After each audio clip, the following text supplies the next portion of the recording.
Olá, bem-vindos a mais um episódio do Urbanidade. Eu sou a Natália Silva e hoje eu tô aqui com o Apoena Mano. Oi, Apoena. Olá, pessoal. E a gente recebe a Juliana Farias, que já esteve aqui conosco, está voltando para mais um episódio. Oi, Ju, tudo bem? Tudo bom, gente? Tudo bom, Natália, Poena?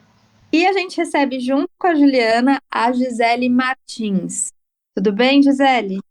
Olá, boa tarde, bom dia, boa noite, tudo ótimo. A Juliana é antropóloga, roteirista do filme Auto de Resistência, que saiu em 2018, e pesquisadora do Cidades, Núcleo de Pesquisa Urbana da UERJ.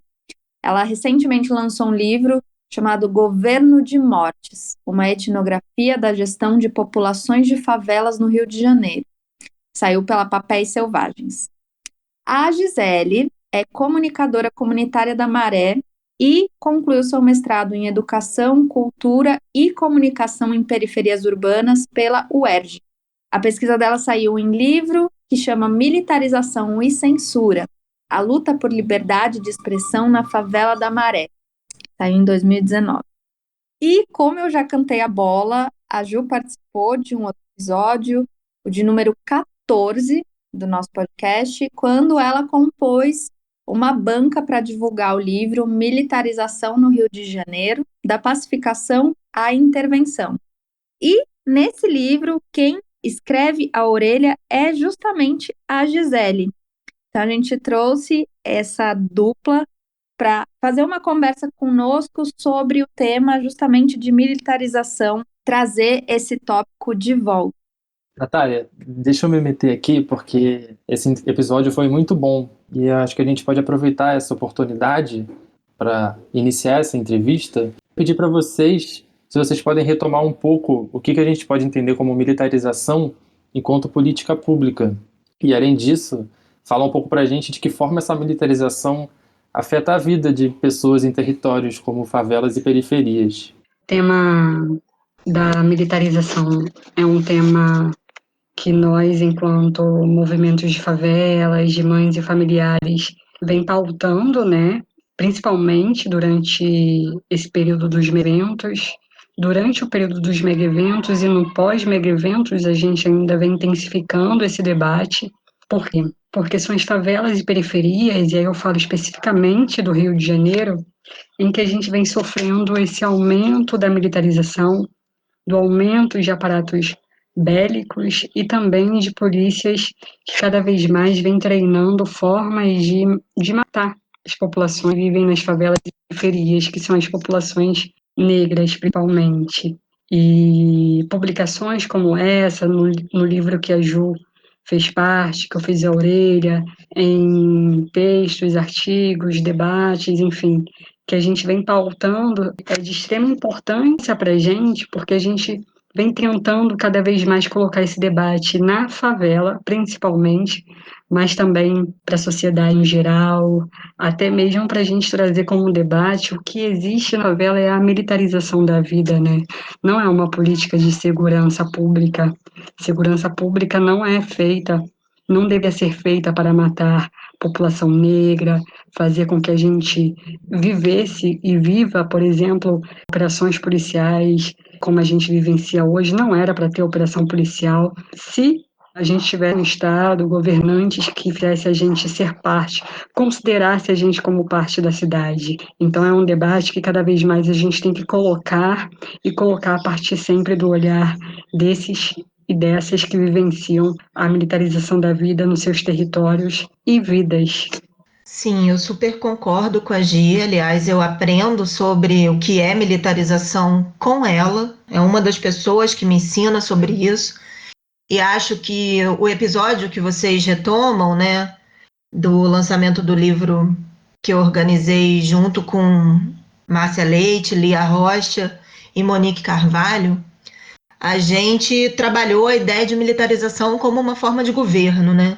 E eu acho que é importante sempre pensar, como a Gi está falando, né, que são dois direcionamentos diferentes, né? Um debate é esse que os próprios movimentos sociais fazem para dentro da favela e também para fora. E eu acho que um trabalho, enquanto pesquisadora desse tema, atuando academicamente em relação a esse assunto, o que a gente precisa sempre lembrar e conseguir chamar a atenção das pessoas é para uma espécie de lógica que se atualiza sempre, que enxerga pessoas negras e moradoras e moradores de favelas como inimigos que precisam ser combatidos. E isso alimenta essa ideia de militarização como algo que precisa seguir enquanto política. Então a gente não avança em determinadas políticas públicas de uma maneira a conseguir respeitar os direitos humanos e a respeitar os territórios que são vistos como territórios que devem ser pacificados, que devem ser controlados, por conta disso. Porque uma parcela da sociedade ainda acha que, de fato, aquele lugar é um lugar inimigo, aquele lugar é o lugar de onde a violência vem. E nós que estudamos esse assunto sabemos que o produtor de violência é o Estado, não é a favela. Então, acho que pensar militarização hoje, a gente tem que pensar mesmo nessa chave que, de forma muito concisa, né, o filósofo Achille Mbembe traz com a ideia de necropolítica, que é entender uma espécie de retroalimentação entre racismo e militarização. No Brasil, essa militarização só se sustenta porque é um país muito racista. Então, faz sentido para as pessoas brancas amedrontadas, especialmente do asfalto, como a gente fala, né? Faz sentido para elas esse comportamento. Não à toa existe um apoio que cresce para as ações violentas dos braços armados do Estado, e eu acho que ao longo dessa conversa hoje a gente vai poder falar mais disso. Então, e uma das coisas que vocês trazem, que mostra a complexidade dessa conversa, é o intercâmbio entre diferentes aparatos que são usados em diferentes espaços. Juliana, você começou trabalhando no Rio de Janeiro, mas também partiu para estudar algumas dinâmicas em São Paulo. E Gisele, você também começa trabalhando na Maré, que é o seu lugar de residência. Você nasceu e cresceu na Maré, é isso? Isso, sou cria da favela da Maré, como dizem os favelados, nascida e criada na favela da Maré, que é uma favela que tem na sua memória a construção da própria favela e da cidade. Sim, e aí você expande isso para falar de sistemas de apartheid, principalmente pensando na Palestina.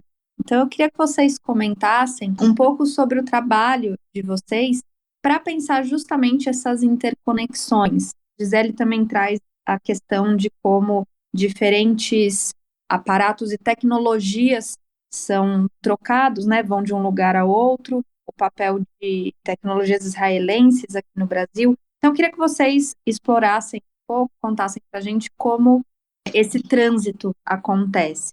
Para mim, estudar hoje a militarização é um tema que até hoje eu gosto de estudar, né?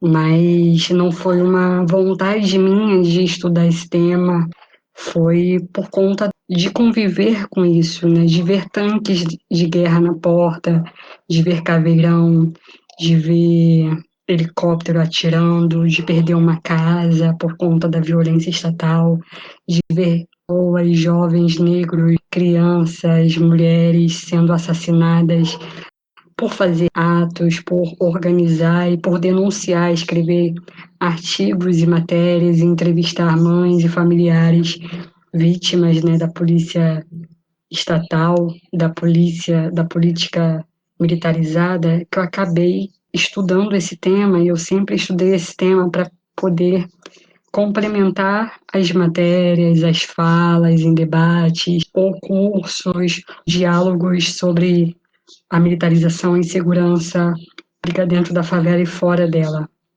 Acabou que esse virou um tema de pesquisa minha a partir do momento que eu vejo que durante os mega eventos essa política de militarização ela aumenta. E acabou que eu fui procurar, e aí eu falo muito da Juliana como minha grande amiga que me orienta muito nesse tema, sempre me orientou.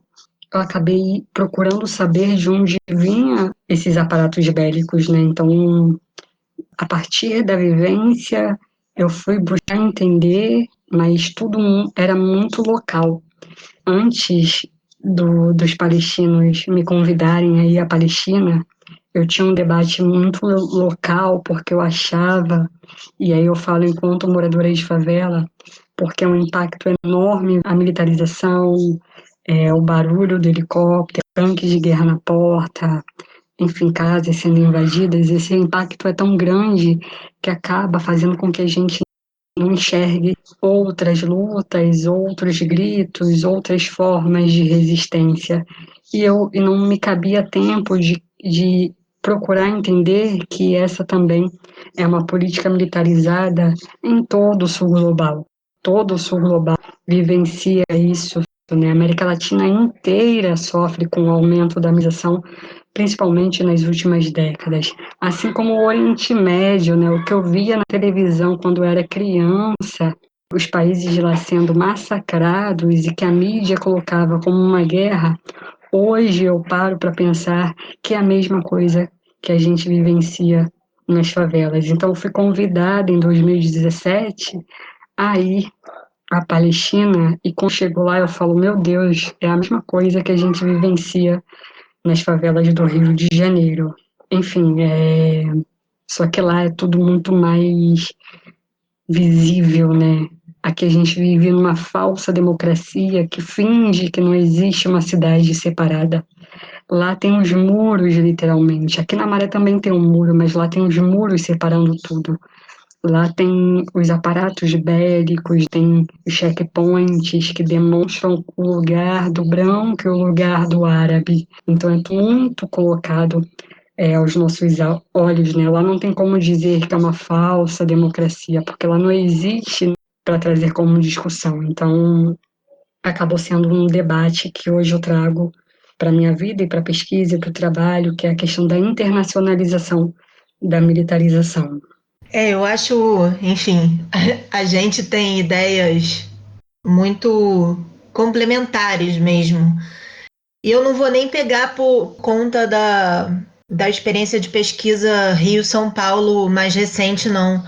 Eu acho que, como em geral eu aprendo, primeiro com os movimentos sociais, para onde devo olhar, como que eu entendo o Estado, a partir do que me mostra o próprio movimento social, um primeiro momento de reflexão, de contraste, de intercâmbio, eu consegui pensar a partir dos próprios movimentos de familiares, porque quando eu comecei a trabalhar com familiares de vítimas no Rio de Janeiro, eu entendi e comecei a prestar mais atenção nos movimentos de familiares da Argentina. E tive a oportunidade de fazer também uma pesquisa comparativa lá, através do movimento dos filhos. Enquanto no Rio, minha interlocução era mais com as mães e outras familiares mulheres das vítimas da violência do Estado nas favelas, na Argentina eu tive contato com os hijos Córdoba especificamente, e são filhos dos desaparecidos políticos da época da ditadura militar, né? Para mim foi muito importante esse contato, porque foi ali que eu entendi isso que a Gisele acabou de falar, como que a América Latina toda passa por processos de militarização muito intensos e muito devastadores, e ao mesmo tempo a experiência daquele movimento com tecnologias de controle e de repressão utilizadas na época da ditadura me fizeram pensar nesses ecos no próprio Brasil. Então, eu já trabalhava com o auto de resistência, e o auto de resistência foi uma criação também da época da ditadura brasileira. Ele surge em 69, 68, 69. O auto de resistência, né, só lembrando aqui, foi criado nessa época da ditadura militar como um registro. Não existia esse tipo de registro até aquela época, mas foi um registro criado para justificar mortes decorrentes de atuações de policiais em serviço. Então, a ideia da resistência é o que o policial vai contar que aconteceu para justificar aquela morte. Ele vai falar que a pessoa resistiu e ele atirou para se defender. Isso começou a acontecer na época da ditadura, em termos de nomenclatura administrativa, que eu digo, né? Não os assassinatos, porque os assassinatos sempre aconteceram, mas foi uma maneira de nomear e de livrar mesmo a cara do autor do crime, porque não se trata de outra coisa que não um homicídio, é um assassinato de alguém que é, digamos, editado de uma outra maneira. Poder pensar sobre isso, fazendo essa reflexão de que existem hoje atuações e práticas dos braços armados do Estado que bebem na ditadura militar e que bebem no período da escravidão também. Não dá para a gente achar, isso é um erro analítico, aliás, que é cometido por uma parte das pessoas que trabalham com violência e segurança pública, que é colocar na época da ditadura tudo que acontece hoje, como se a ditadura fosse um marco, um ponto de partida para a gente pensar. E não é. O ponto de partida para pensar violência do Estado no Brasil é necessariamente a escravidão. Isso eu não vou mudar de ideia, mas acho que as ditaduras latino-americanas, obviamente, são momentos de atualização, porque também fizeram sua parte de intercâmbio, aprendendo com outras polícias, com outros exércitos. Os Estados Unidos foram um grande alimentador desse processo, né, de técnicas de tortura especificamente, e isso não para. Quando a Gi fala dessa experiência na Palestina, a gente sabe a quantidade de produtos israelenses que são exportados, tecnologias de segurança adquiridas por outros países e pelo Brasil especificamente, tanto para os setores de segurança pública quanto para os setores de segurança privada. E a gente não está falando de uma coisa pequena ou outra, a gente está falando do próprio veículo do Caveirão, diferentes tipos de bomba que são usadas para reprimir manifestações, a gente está falando dos drones. Então é um conjunto muito vasto dessas tecnologias de controle, de repressão, que funcionam enquanto a linha de frente, né, dessa militarização que segue em curso no Brasil.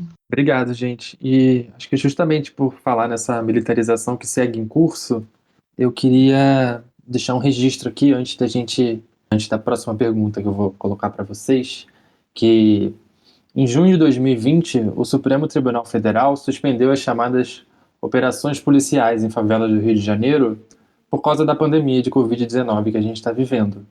A partir da chamada Arguição de Descumprimento de Preceito Fundamental 635, que ficou mais popularizada como a DPF das favelas, essas operações policiais só seriam autorizadas em ações em hipóteses absolutamente excepcionais. E daí a gente corta para no dia 6 de maio de 2021, uma operação policial baseada numa suposta inteligência que acabou com 28 mortes na favela do Jacarezinho, na zona norte do Rio de Janeiro. E aqui eu deixo uma questão para vocês. Como vocês interpretam o acontecimento de uma chacina policial durante a pandemia? Primeiro, colocar que o que ocorreu no Jacarezinho é uma regra, né? Inclusive, o tema da pandemia, eu acho que os governantes, não tenho certeza, que eles veem a pandemia até mesmo como uma oportunidade dessa população empobrecida, moradoras de favelas e periferias do Rio de Janeiro, morrerem. Morrerem de Covid, de tiro, de fome. E uma operação como essa que ocorreu no vizinho, que na verdade foi um massacre, como uma chacina vingança, por conta do mínimo avanço, e que é um avanço histórico para a gente, que a gente teve no ano passado, com a DPF das favelas. Um avanço, uma pequena vitória na luta. Só que, como a gente falou alguns minutos atrás, esse Estado brasileiro tem o extermínio da população pobre, o massacre, o terrorismo às favelas e periferias como uma regra. Então, uma chacina como essa, considerada uma das mais letais do Rio, é como um recado para a gente. Movimentos de mães, familiares, de favelas, pesquisadores que trabalham esse tema e também lutam, né? Porque não tem como você só pesquisar esse tema, você acaba entrando nessa luta como um recado para a gente não tentar avançar. Aqui no Rio de Janeiro, quem opta pelo enfrentamento são os narcotraficantes e os milicianos. Nós, da polícia, somos pela defesa da vida. Defesa da vida do morador, defesa da vida do policial e, última análise, também a defesa da vida do traficante. Só que ele escolhe o enfrentamento e nós não temos alternativa, não temos outra saída, senão neutralizar na forma da lei. E diante disso, a gente continua perdendo vidas, né? No avanço de lutas, a gente continua perdendo vidas. O que ocorreu no Jacarezinho foi um massacre. E um massacre televisionado por uma mídia comercial que entregava onde as pessoas estavam. Se a gente vivesse, de fato, um país democrático e que tivesse a democratização da comunicação, porque também não dá para chamar nosso país de democrático se a gente ainda hoje não teve a democratização da comunicação nesse país, esse dito jornalismo e suas empresas seriam caçadas, responsabilizadas. Mas nem isso. A gente tem um jornalismo que faz o papel de polícia, a gente tem um jornal que faz o papel de polícia, a gente tem uma sociedade que também faz o papel de polícia quando atacam a gente movimentos e jornalistas antirracistas e contra a militarização, intitulando a gente de vários adjetivos horríveis. Enfim, a gente tem toda uma sociedade aplaudindo esses 29 assassinatos. A gente tem toda uma sociedade hoje agradecendo aos governadores por isso. A gente se vê num beco sem saída e acaba que essa mesma população, sendo massacrada na favela, de tantas formas, não vê saída e começa a ocupar as ruas em protesto.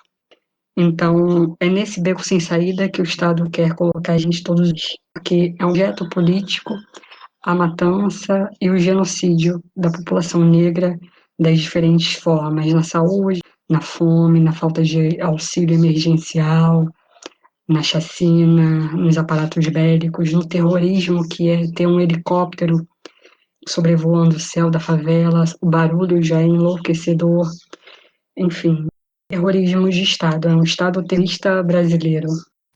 Eu acho que essa conexão da DPF 635 com a chacina do Jacarezinho, ela é imediata.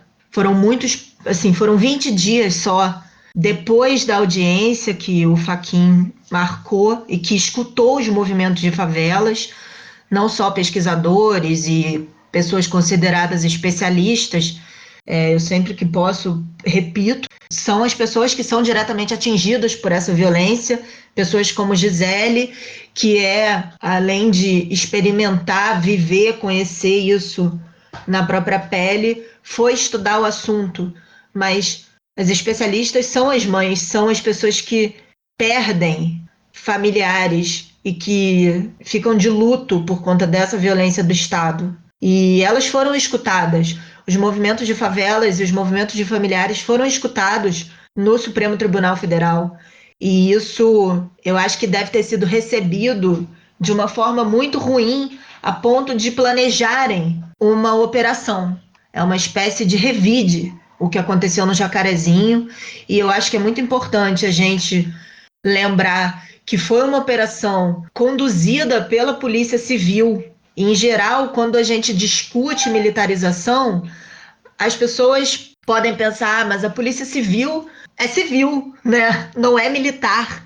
Logo, não é militarizada. E isso é um equívoco também. A Polícia Civil, ela está tão armada quanto a polícia militar. A Polícia Civil do Rio de Janeiro é tão letal quanto a polícia militar. O CORE é tão letal quanto o BOPE. Então não tem como olhar para esse tipo de operação e não entender que essa é uma operação para matar pessoas, sim. Que quando acontecem mortes, não foi um erro, não foi um treinamento mal feito, não foi um policial específico que decidiu naquele momento atirar. Eles são treinados para isso. Existe uma institucionalização dessa letalidade. Eu acho que o próprio nome da operação, que eles deram o nome de Operação Acceptes.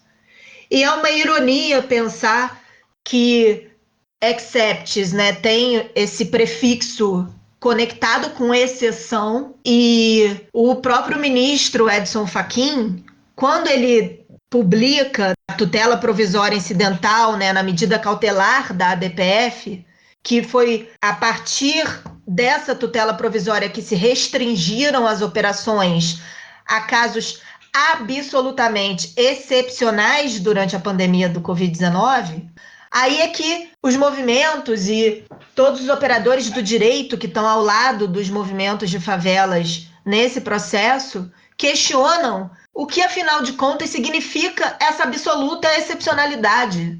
Esse questionamento justamente foi ironizado no nome da operação, que se chamou Operação Acceptes. Então, acho que isso é algo importante e é uma coisa que nós que estamos acompanhando esse processo em torno da DPF, vamos ficar atentas. É uma das prioridades desse grupo, né, que envolve os movimentos sociais, os pesquisadores desse tema, operadores do direito que estão envolvidos. E mais uma coisa que eu queria colocar para encerrar essa pergunta: no Rio de Janeiro, especificamente, uma coisa muito grave que aconteceu e que antecedeu a audiência foi o desmonte de um grupo de atuação especializada em segurança pública que existia dentro do Ministério Público do Rio de Janeiro. Enquanto órgão responsável pela fiscalização da atuação policial, por esse controle externo da atuação da polícia, o Ministério Público, ele tem muitos deveres, né, quando acontece uma chacina como essa. Tem um grupo de pesquisa na UF, chamado GENI, que tem feito um acompanhamento muito aproximado de todo esse processo da ADPF, e foi uma pesquisa super importante porque a gente conseguiu entender que depois dessa liminar do Fachin, de fato, as mortes diminuíram, as operações diminuíram, consequentemente, as mortes, o número de mortes também diminuiu. Só que isso durou muito poucos meses. Então, quando teve essa audiência, a cobrança maior era essa, bom, é necessário que exista um plano de atuação, um plano de segurança pública, né? Um plano de redução da letalidade policial no Estado. Não é possível que se continue comemorando essas mortes, não é possível que a polícia possa atuar dessa maneira, e isso, ao invés de ser controlado pelos órgãos competentes, ao contrário, isso está sendo incentivado. Então, isso é incentivado pelo governador, que assinou embaixo dessa operação. Não é algo que choque os representantes do poder público. No entanto, a gente está falando da chacina, da operação mais letal. É uma operação oficial, porque a chacina de 2005, que ficou conhecida como chacina da Baixada, ela teve um número alto também de mortes, mas ela não aconteceu durante uma operação oficial da polícia. Essa chacina do Jacarezinho aconteceu durante uma operação oficial. E isso é bárbaro, é completamente absurdo ver um governador assinando embaixo e o presidente da República também assinando embaixo, dizendo que só morreram bandidos, então tudo bem. Como se aqui fosse um país onde é permitido matar pessoas. Ah, bandido pode matar. Não! Se for comprovado que é bandido, tem que ter uma investigação. Se for comprovado que a pessoa cometeu um crime, ela vai ser presa. É o que essa legislação atual diz que tem que ser feito.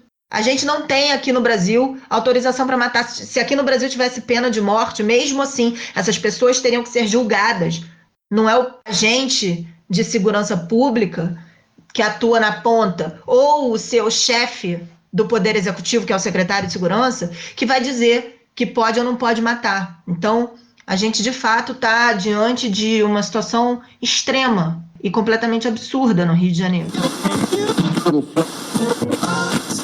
Civil não age na emoção. Tá? Antes que surja alguma dúvida, para fazer uma operação dessa, há muito planejamento e seguimos muitos protocolos. Tá? Então, antes que a operação não foi planejada, muito pelo contrário. Toda cheia de sangue lá, no quarto da minha filha, todo ensanguentado. E minha filha dentro de casa. Pelo menos eu consegui me tirar ela, eu saí com ela e fui para casa da vizinha de baixo. Mas ela tá lá embaixo, 9 anos, a criança, ela não vai dormir mais no quarto dela nunca.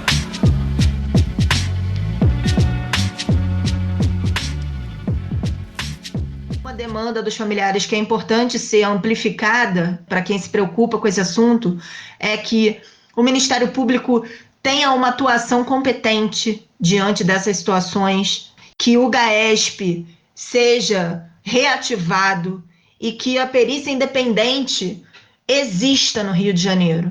Porque também não é possível a própria Polícia Civil investigar uma chacina que foi a Polícia Civil que produziu.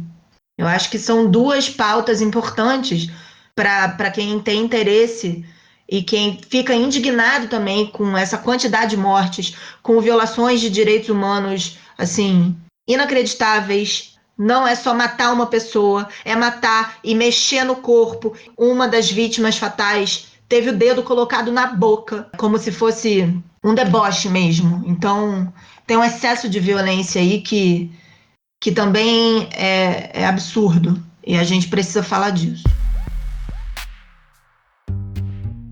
Você sabia que o Urbanidades é apenas uma das iniciativas do Urban Data Brasil?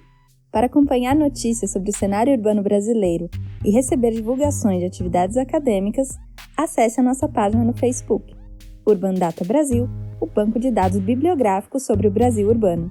E se você está gostando desse episódio, não se esqueça de compartilhar. O Urbanidades está em todos os agregadores de podcast. Estamos também no Instagram e no Twitter. Confira o endereço para as nossas páginas na descrição do episódio. Agora, voltando para a entrevista. Só para complementar a informação que a Juliana comentou na resposta dela, de acordo com dados do Instituto de Segurança Pública, de janeiro a dezembro de 2020, a Polícia do Rio de Janeiro matou 1.239 pessoas, que daria uma média de 3 pessoas por dia. Daí o estudo feito pelo grupo GENI, que é o Grupo de Estudos de Novos Ilegalismos da UF, eles apontam que após a DPF, o número de mortes por agentes de segurança na região metropolitana foi reduzido em 34%.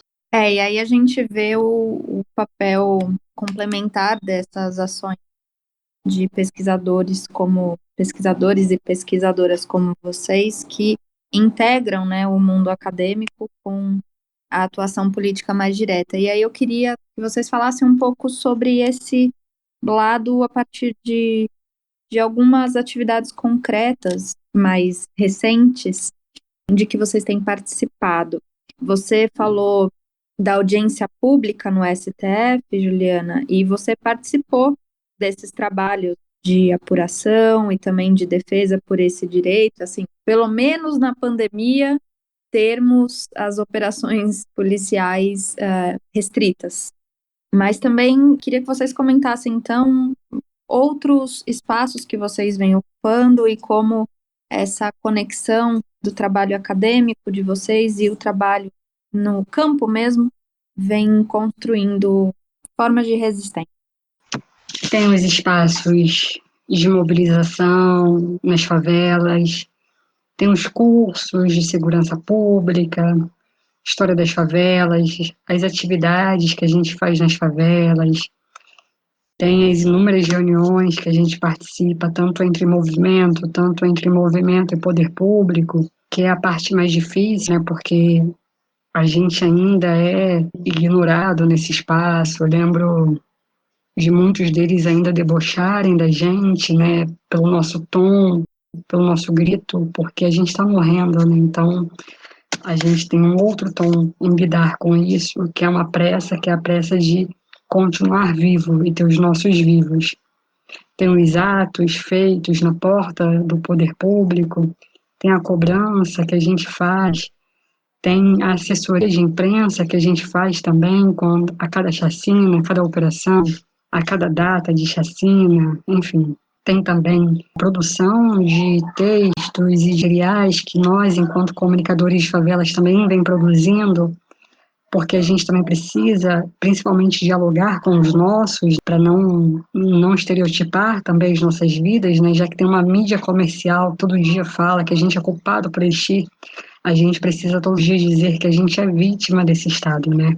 Que a gente precisa resseguir isso em luta. Tem também a luta local, a luta nacional, tem a luta internacional, tem a produção de materiais, de cartilhas, como eu e a Jo, a gente acabou de participar de uma produção com foco do impacto da militarização na vida das mulheres de favelas.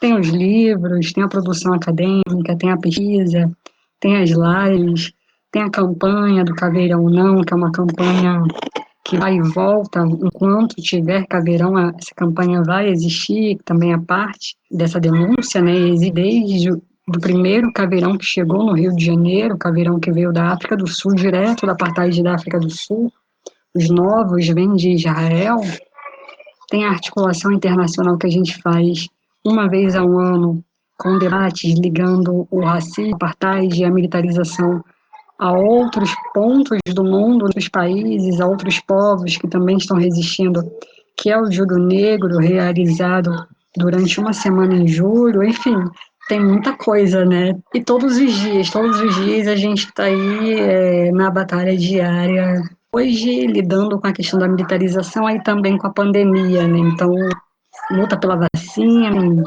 manifesto, notas, várias coisas. Eu acho que é muito legal poder falar disso junto com a Gia, assim, que é uma pessoa com quem eu troco há muito tempo e acho que são relações como essa que eu estabeleci com a Gisele que me permitem hoje me posicionar da maneira como eu me posiciono, porque eu acho que a primeira coisa quando a gente pensa sobre isso são tantas lutas que precisam avançar e serem sustentadas num país tão desigual como o Brasil, mas é um perigo também pesquisadoras e pesquisadores que se consideram ou são considerados pelos outros, né, especialistas em algum assunto, acharem que eles podem protagonizar determinadas pautas. Isso é um perigo. E eu sempre tomei muito cuidado, mas eu acho que a relação que eu estabeleço com os movimentos sociais é o que também me faz refletir sobre esse lugar. E aí não é que eu não possa falar sobre isso, mas eu tenho que saber como e de onde eu estou falando sobre essas questões. Se eu sou uma acadêmica branca do asfalto, eu vou falar sobre a violência que atinge a favela e a violência que é produzida pelo Estado como uma acadêmica branca do asfalto. É o que eu posso fazer, eu não vou inventar um outro lugar para falar. E aí não é estranho ver que uma parte da academia se sente ressentida, eu não sei se seria essa a palavra, mas se incomoda de alguma maneira com um reposicionamento que precisa fazer para se colocar, talvez, num lugar mais de apoiador, de bastidor. Por exemplo, a participação que eu fiz nessa audiência pública em torno da ADPF, audiência do Supremo Tribunal Federal, eu só fiz essa participação porque foi uma demanda da Rede contra a Violência, que é um movimento do Rio de Janeiro que eu sou apoiadora há muitos anos, né? Desde o surgimento da rede, em 2004.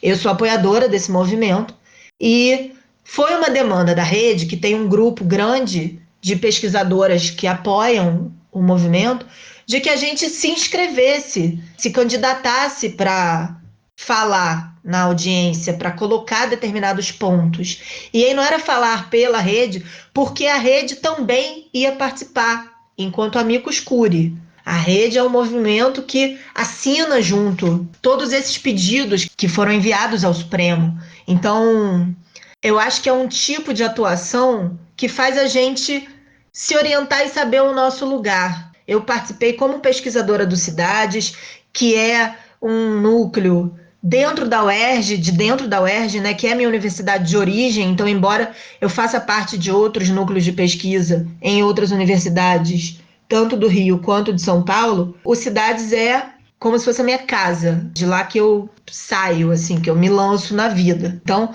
eu participei como pesquisadora do Cidades. E eu acho que esse tipo de participação é muito importante. A gente entender que existem, sim, algumas formas da institucionalidade acadêmica se colocar a serviço de lutas que são lutas protagonizadas pelos movimentos sociais. Hoje eu integro também o Comitê Cidadania, Violência e Gestão Estatal da ABA, que é a Associação Brasileira de Antropologia.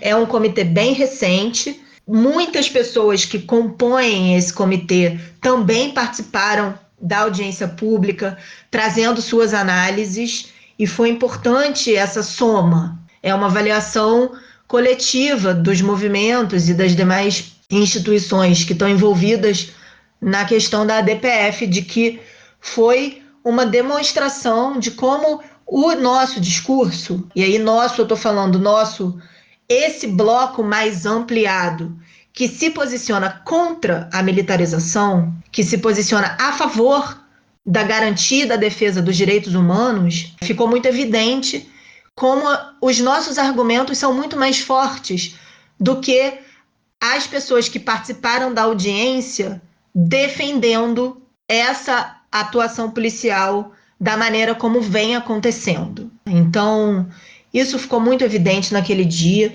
Eu acho que essa troca é não só necessária, como é imprescindível. A gente que está na academia tem que ouvir quem protagoniza as lutas. Não dá para sair inventando e fazendo, achando que faz teoria e achando que faz ciência sem escutar as pessoas que são atingidas por essa violência, né? Você não pode se considerar um especialista se você não vive aquilo e nem tem uma escuta atenta para essas pessoas que vivenciam isso no seu cotidiano. Então, eu acho que esse é o recado, talvez, desse encontro hoje, né? Como a Gisele falou, a gente tá juntas em diferentes frentes de ação, a gente, inclusive, escreve coisas juntas. Vai sair aí uma publicação que eu espero que também contribua para o debate sobre violências de gênero em contextos militarizados. Eu espero que eu possa continuar trabalhando dessa maneira, porque a academia também não está tão aberta ainda para esse tipo de atuação. São poucas pessoas, a gente sabe exatamente quem são as pessoas que trabalham assim, e em muitos lugares esse não é um trabalho valorizado, porque tem gente que acredita que é necessário fazer ciência neutra, quando a gente sabe que isso não existe. Não existe ciência neutra. Então, eu encerraria por aqui. Não, Giliane, é um encerramento muito rico. A gente, encaminhando para o final da nossa conversa, a gente só tem a agradecer a vocês pelo tempo de conversar com a gente, por toda essa riqueza da pesquisa que vocês trazem. Então, Juliana, super obrigada. Gisele, a gente agradece muito a presença de vocês aqui. Apoena, obrigada por compor a mesa aqui comigo e até o próximo episódio. Agradecer por mais um debate, por colocar aqui a visão de quem tem lado, como bem disse a Juliana, a gente tem um lado que é o lado pela vida, que é o lado do povo, falar sobre esse tema, né, tão pautado, mas poucas vezes pautado por nós, nos espaços, e agradecer, porque eu sempre aprendo nesses espaços, né, sempre o ouvir para mim é muito importante isso. Eu quero agradecer também, segunda vez minha aqui, então agradeço muito a Natália, a Poena, o Bruno que está no bastidor, e vida longa ao Urbanidades. Esse episódio foi editado por Bruno Vieira Borges. Urbanidades é produzido pelo Urbandata Brasil, banco de dados bibliográficos sobre o Brasil urbano. O Urbandata está vinculado ao Centro de Estudos da Metrópole e está sediado no Departamento de Sociologia da Universidade de São Paulo. O Urbanidades é feito por bolsistas e associados, sob coordenação da professora Bianca Freire Medeiros. Visite a página do Urbanidades no Instagram e a página do Urbandata no Facebook.